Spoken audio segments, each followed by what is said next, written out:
નમસ્કાર. આજના virtual classroom training સેશનમાં આપ સૌનું હાર્દિક સ્વાગત છે. આજે હું આઈટીઆઈમાં ચાલતા કોપા ટ્રેડ અંતર્ગત overview of popular databases, DBMS, OODB, RDBMS and MySQL વિશે ચર્ચા કરીશું. જે ટોપિક અંતર્ગત આપણે આજે શીખીશું ડીબીએમએસ પેકેજના ફાયદાઓ, આરડીબીએમએસ શું છે, ઓઓડીબી અને માયએસક્યુએલ. જોઈએ પહેલાં ડીબીએમએસ.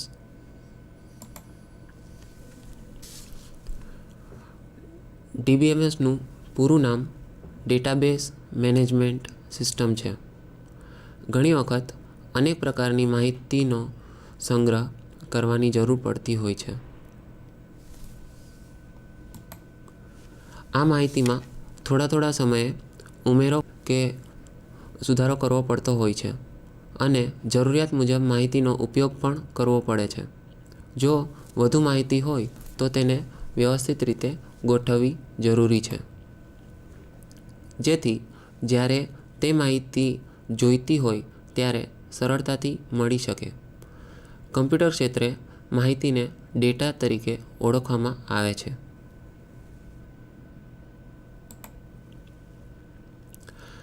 ભેગા કરાયેલ બધા જ ડેટાના સમૂહને ડેટાબેઝ તરીકે ઓળખવામાં આવે છે.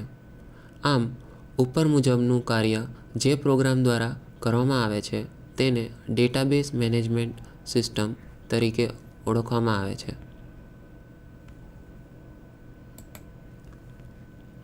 આ ડેટા અલગ અલગ વપરાશકર્તા તેમજ અલગ એપ્લિકેશન દ્વારા એક્સેસ કરી શકાય છે, જેવા કે SQL server, Oracle, MS access વગેરે ડીબીએમએસ પેકેજ છે.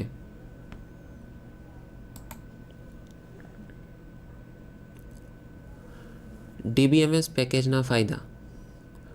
ડીબીએમએસ એ ડેટા વચ્ચે કોમ્પ્લેક્સ રિલેશનશિપને રિપ્રેઝેન્ટ કરે છે.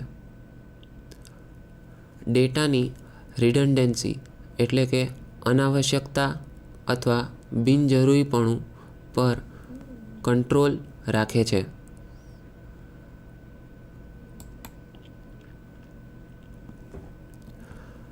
ટેબલના ફોર્મમાં યુઝર ડિફાઇન્ડના નિયમને ફોલો કરે છે. સ્ટોર કરેલ ડેટા માટે ડેટા ડિક્શનરીને મેન્ટેન કરે છે. ડેટા શેર કરી શકાય છે તેમજ ઓટોમેટિક બેકઅપ અને ડેટા રિકવરી પ્રોવાઈડ કરે છે. ડીબીએમએસમાં જ્યારે કોઈપણ ટેબલ બનાવવામાં આવે છે તો યુઝર જે પ્રકારે નક્કી કરે છે કે જે ડેફિનેશન આપે છે કે કોઈ ફિલ્ડને કેવા પ્રકારનો ડેટા એન્ટર થયેલ હોવો જોઈએ, તો તેવા નિયમને ડીબીએમએસ ફોલો કરતું હોય છે. જેથી કરીને જો કોઈ બીજા પ્રકારનો ડેટા કોઈ ફિલ્ડમાં એન્ટર કરવામાં આવે તો તે એન્ટર કરવા પર રેસ્ટ્રિક્શન મૂકતું હોય છે. તેમજ ડીબીએમએસમાં એન્ટર થયેલ ડેટાને આપણે બેકઅપ પ્રોવાઈડ કરે છે અને તેમજ ડેટા લોસ થયેલ હોય તો તેની છેલ્લી સેવ થયેલ કોપીમાંથી રિકવરી પણ મેળવી શકાય છે.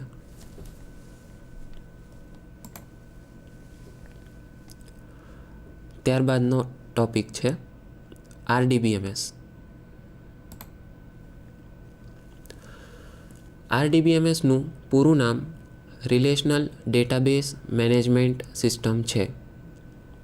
આરડીબીએમએસ એ ડીબીએમએસની એક ટાઈપ છે. આ પ્રકારના ડેટાબેઝમાં ડેટાને રો અને કોલમના સ્વરૂપમાં ઓર્ગેનાઇઝ કરેલ હોય છે.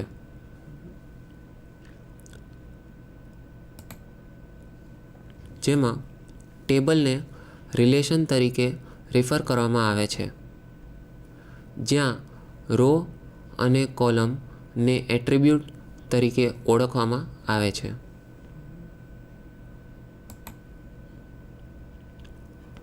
રો એટલે કે આડી હરોળ.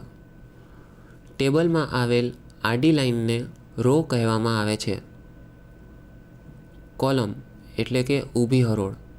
ટેબલમાં આવેલ ઊભી લાઇનને કોલમ કહેવામાં આવે છે. આપણે જાણીએ છીએ કે કોઈપણ ટેબલ છે એ રો અને કોલમથી બનેલ હોય છે. તો ટેબલમાં આવેલ દરેક આડી લાઇનને રો કહી શકાય, તેમજ ટેબલની ઊભી કોલમોને ઊભી લાઇનને કોલમ કહી શકાય.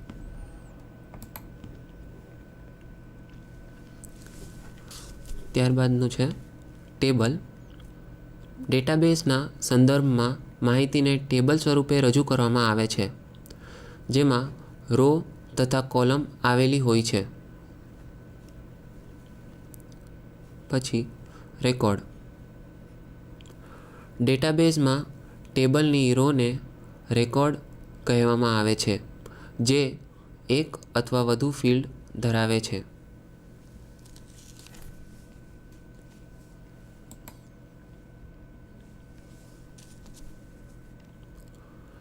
ફિલ્ડ. ડેટાબેઝમાં ટેબલના કોલમને ફિલ્ડ કહેવામાં આવે છે. કોલમમાં આવતા દરેક ફિલ્ડનો પ્રકાર એક સરખો હોય છે.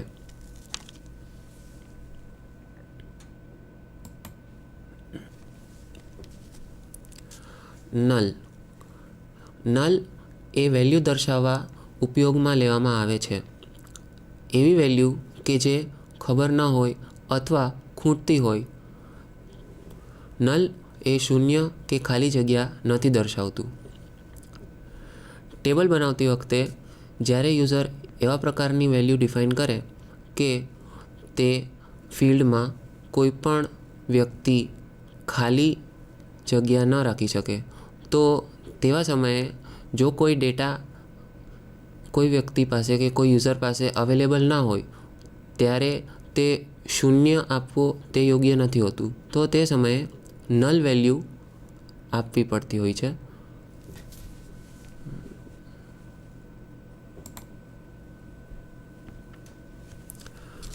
રિલેશનશિપ. જ્યારે બે અથવા તેથી વધુ ટેબલને એકબીજા સાથે કોઈ કનેક્શન હોય ત્યારે રિલેશનશિપ સેટ કરવામાં આવે છે.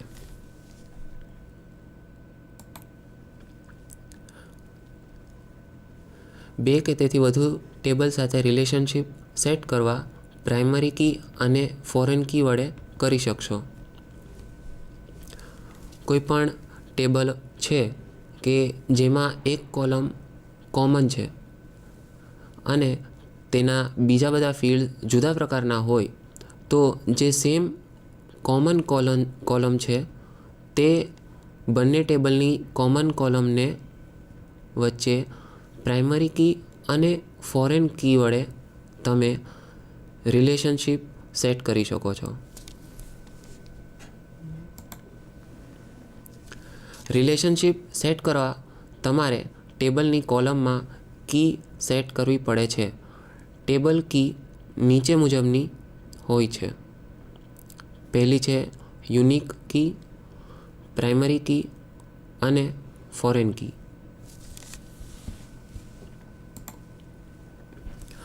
યુનિક કી.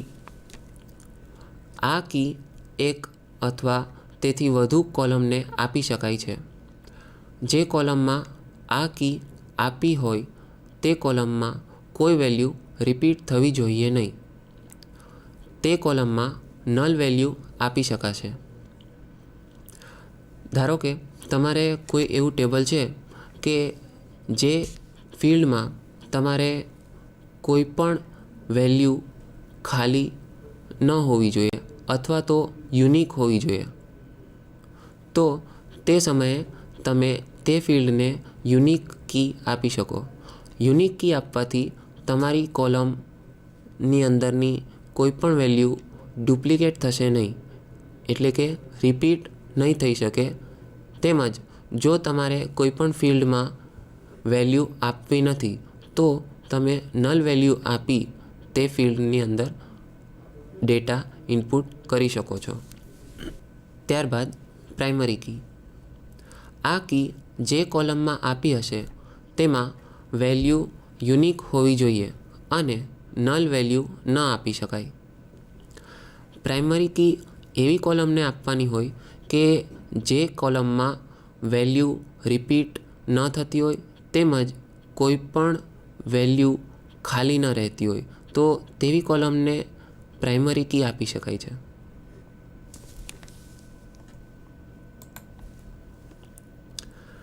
આપેલ એક્ઝામ્પલમાં આપણે જોઈએ તો એક ટેબલ છે આપણી પાસે કે જેમાં employee ID, employee name, department, passport number, driving licence આટલી ફિલ્ડવાળું ટેબલ આપણી પાસે તમે જુઓ છો. તો તેમાં અલગ અલગ 4 પ્રકારના ડેટા રેકોર્ડ એન્ટર કરેલા છે. જેમાં એમ્પ્લોયી આઈડીવાળી ફિલ્ડ છે તેમાં પ્રાઇમરી કી સેટ કરવામાં આવી છે અને યુનિક કી પાસપોર્ટ નંબર અને ડ્રાઇવિંગ લાઇસન્સ નંબરવાળી ફિલ્ડમાં એન્ટર કરવામાં આવી છે, જે ગ્રીન કલરમાં દર્શાવવામાં આવ્યું છે. તો તમે જોઈ શકો છો કે એમ્પ્લોયી આઈડીવાળી જે ફિલ્ડ છે તેમાં દરેક વેલ્યુ જુદા પ્રકારની છે અને કોઈ પણ ફિલ્ડ એમ્પ્ટી નથી, એટલે કે ખાલી નથી. જ્યારે જે ફિલ્ડમાં યુનિક કી આપવામાં આવી છે તે ફિલ્ડમાં દરેક વેલ્યુ યુનિક છે, એટલે કે અલગ છે અને રિપીટ પણ નથી થતી. પણ તમે તે ફિલ્ડની અંદર નલ વેલ્યુ એટલે કે બ્લેન્ક સ્પેસ જોઈ શકો છો. તો એના પરથી ખ્યાલ આવે આપણને કે પ્રાઇમરી કી અને યુનિક કી વચ્ચેનો ડિફરન્સ એ જ છે કે દરેકની અંદર આપણે યુનિક વેલ્યુ તો આપવી જ પડે છે, પણ યુનિક કી જે ફિલ્ડમાં આપી હશે તે ફિલ્ડમાં આપણે બ્લેન્ક સ્પેસ એટલે કે નલ વેલ્યુ એન્ટર કરી શકીશું, જ્યારે પ્રાઇમરી કીમાં ફરજિયાતપણે આપણે દરેકમાં વેલ્યુ આપવી જ પડશે અને યુનિક વેલ્યુ આપવી પડશે. ત્યારબાદ ફોરેન કી. ફોરેન કી એ એવી ફિલ્ડ હોય છે જે બીજા ટેબલની પ્રાઇમરી કીવાળી કોલમ સાથે મેચ થતી હોય છે. ફોરેન કીનો ઉપયોગ ટેબલને ક્રોસ રેફરન્સ કરવા ઉપયોગ કરી શકાય છે. રિલેશનશિપની આપણે વાત કરી તો તેમાં કોઈપણ બે ટેબલ વચ્ચે જ્યારે આપણે રિલેશનશિપ સેટ કરીએ ત્યારે તમારે એક કોમન ફિલ્ડ હોવી જોઈએ. તો જે કોમન ફિલ્ડ હશે તે ફિલ્ડમાં તમારે એક પ્રાઇમરી કી સેટ કરવાની છે, જ્યારે સેમ ફિલ્ડ જે બીજા ટેબલમાં છે તેમાં તમારે ફોરેન કી સેટ કરવી પડે છે. એનાથી તમે પ્રાઇમરી કી અને ફોરેન કી આ બંને ટેબલ વચ્ચે રિલેશનશિપ સેટ કરી શકો છો.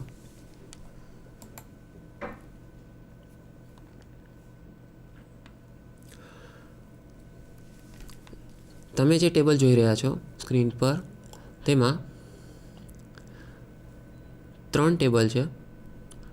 ફર્સ્ટ ટેબલ એમ્પ્લોયી આઈડી છે અને એમ્પ્લોયી નેમ દર્શાવે છે.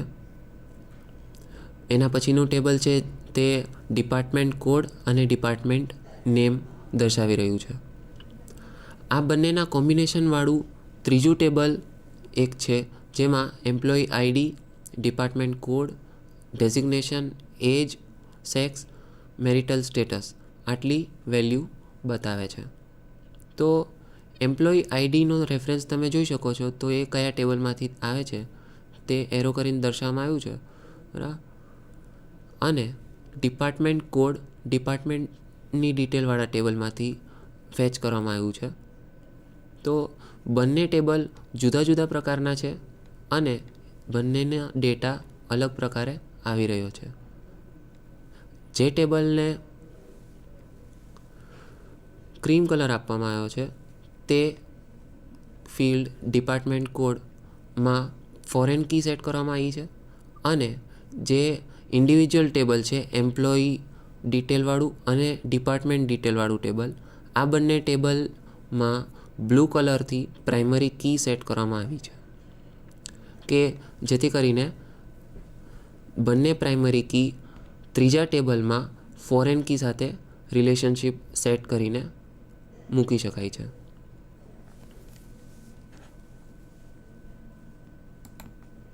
RDBMSમાં ટેબલને એક સામાન્ય ફાઇલ સિસ્ટમ સાથે સરખાવવામાં આવે છે જેમાં રેકોર્ડ હોય છે.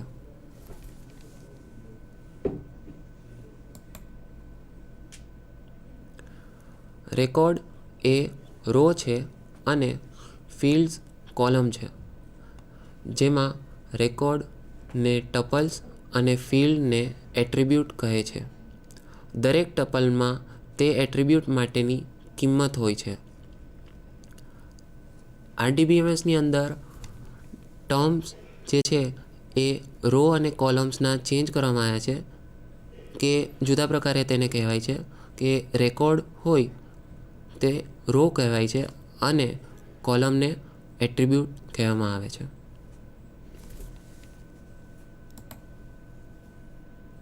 RDBMSમાં લિમિટેડ ડેટા ટાઈપ્સ છે જેવી કે ઇન્ટીજર, કેરેક્ટર, ટેક્સ્ટ વગેરે.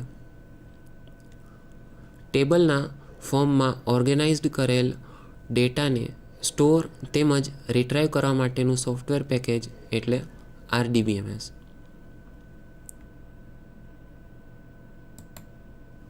સામાન્ય રીતે RDBMS ઇન્ફોર્મેશનને રો અને કોલમ વાઇઝ સ્ટોર કરી તેના વચ્ચે રિલેશનશિપ પ્રોવાઈડ કરતું સોફ્ટવેર પેકેજ છે, જેમાં દરેક ડેટા જે ટેબલમાં હોય તે ફક્ત એક જ આઇટમ વિશે ડેટા આપતું હોવું જોઈએ.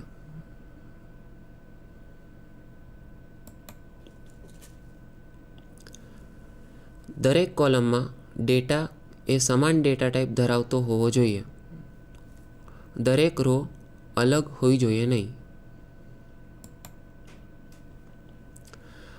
RDBMS વડે તમે નીચે મુજબના કામ કરી શકો છો: database creation, information storage, information જરૂરિયાત મુજબ RDBMSમાં તમે તમારા જરૂરિયાત મુજબનો ડેટાબેઝ બનાવીને તેની અંદર ટેબલ્સ ઉમેરી શકો છો અને ટેબલ્સ વચ્ચે તમે રિલેશનશિપ સેટ કરી શકો છો પ્રાઇમરી કી અને ફોરેન કી વડે. ત્યારબાદ ઇન્ફોર્મેશન સ્ટોરેજ, તમારા ડેટાબેઝમાં જે કોઈ પણ માહિતી તમે દાખલ કરો છો તે માહિતી ખૂબ જ સિક્યોર રીતે સ્ટોર થયેલી હોય છે.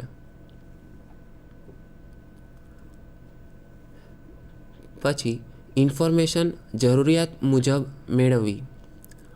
RDBMSનું આ ખૂબ જ સરસ ફીચર કહી શકાય તેવું કે તમે તમારી માહિતી જે પ્રકારે જોઈએ છે તે પ્રકારે તમે મેળવી શકો છો. દાખલા તરીકે તમારે કોઈ પણ બીજી કોલમ્સની જરૂરિયાત નથી હોતી તો તમે તે કોલમ્સનો વ્યૂ હાઇડ કરી શકો છો અથવા તો ટેમ્પરરી બંધ કરી શકો છો.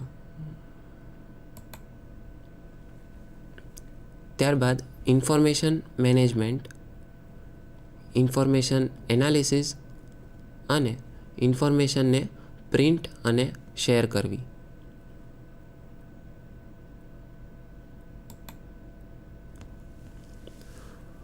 ત્યારબાદનો ટોપિક છે OODB. તો OODBનો કન્સેપ્ટ આપણે સમજવા જઈએ તેની પહેલાં આપણે બેસિક પ્રકારના ડેટાબેઝ જોવા પડે. તો બેસિક પ્રકારના ડેટાબેઝ છે રિલેશનલ અને OODB. રિલેશનલ ડેટાબેઝ શું છે? તો રિલેશનલ ડેટાબેઝ જે હોય છે તે ટેબલ બેઝડ હોય છે અને તે ટેબલ વચ્ચે તમારે રિલેશનશિપ સાધવું પડે અને તેને એક્સેસ કરવા માટે SQLનો ઉપયોગ કરવામાં આવે છે, એટલે કે સ્ટ્રક્ચર્ડ ક્વેરી લેંગ્વેજ.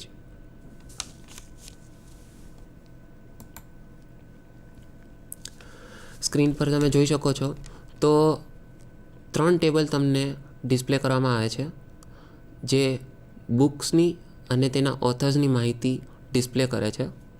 પ્રથમ ટેબલ છે તો તેમાં ISBN જે બુકનો ઇન્ડેક્સિંગ માટેનો નંબર આપેલો છે અને બુકનું નામ આપેલું છે. બીજા ટેબલમાં ISBN નંબર છે અને ઓથરના નામ આપેલા છે. જ્યારે ત્રીજા ટેબલમાં તમે જોશો તો બંનેનું કોમ્બિનેશન તમને એકસાથે જોવા મળશે, ISBN, બુક નેમ અને ઓથર. તો અહીંથી તમે જોઈ શકો છો કે ડેટા ત્રીજા ટેબલમાં કયા પ્રકારે તમને જોવા મળે છે. ISBN નંબર જે છે એ ત્રણેય ટેબલ વચ્ચે કોમન છે અને તમને બુક નેમ, બુક ડિટેલમાંથી ફેચ કરીને મળે છે, જ્યારે ઓથરની ડિટેલ ઓથરવાળા ટેબલમાંથી ફેચ કરીને મળે છે.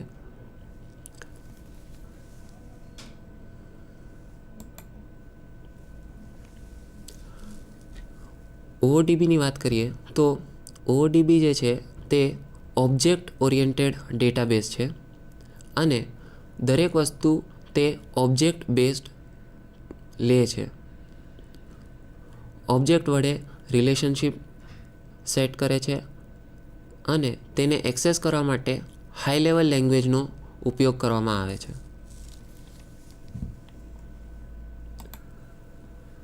તો આ વ્યૂ તમે જે જોઈ રહ્યા છો તે OODBનો છે.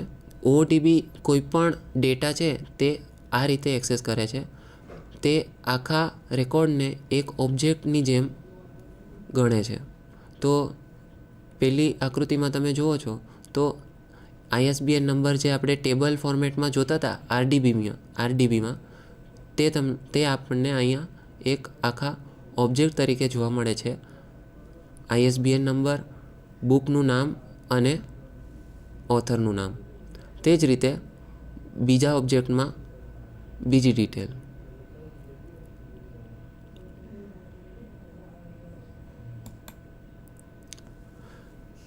આ આકૃતિમાંથી તમે જોઈ શકો છો કે RDB જે છે તે તમને ટેબલમાંથી ડેટા ફેચ કરીને તેના પ્રિમિટિવ ટાઈપ્સ સાથે ઓબ્જેક્ટ પછી ડિસ્પ્લે કરે છે, જ્યારે OODB 1 by 1 ઓબ્જેક્ટ જ તમને એકી સાથે ફેચ કરીને આપે છે.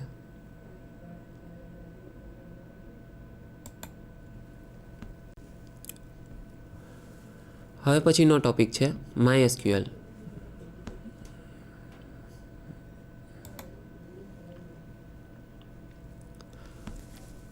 MySQLના ફાઉન્ડર અને ડેવલપર ડેવિડ એક્સમાર્ક, એલન લાર્સન અને માઇકલ મોન્ટી વિડેનિયસ છે. MySQLમાં ડોલ્ફિનનો લોગો એ શકીલા છે, જે અરુશા, તાન્ઝાનિયામાં શહેર છે.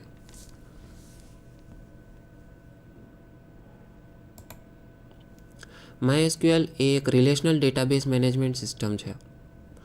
એ એવું સર્વર છે જે મલ્ટી યુઝરોને ડેટાબેસીસનો એક્સેસ આપે છે.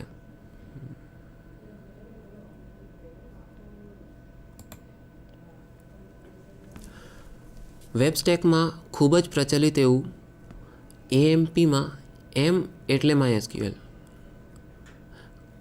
AMP અપાચે, MySQL અને PHP માટે થયેલ છે, જ્યારે AMPનો ઉપયોગ લિનક્સ, સોલારિસ અને વિન્ડોઝમાં થાય છે.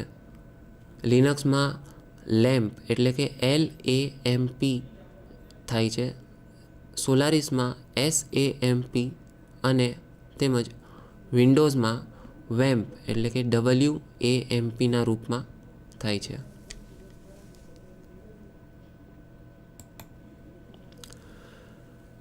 MySQL એ તમામ ડેટાને એક જગ્યા પર સંગ્રહ ન કરી જુદા જુદા ટેબલમાં સંગ્રહ કરે છે. આમ કરવાથી માહિતી ઝડપી અને સરળતાથી મળે છે. MySQL એ ઓપન સોર્સ સોફ્ટવેર છે, એટલે કે તમારે તેનો ઉપયોગ કોઈ પણ ખર્ચ કર્યા વગર તેના કોડ સાથે તમને સોફ્ટવેર ઉપયોગ કરવા મળે છે. તો આ હતું આપણું આજનું સેશન. આપનો ખૂબ ખૂબ આભાર.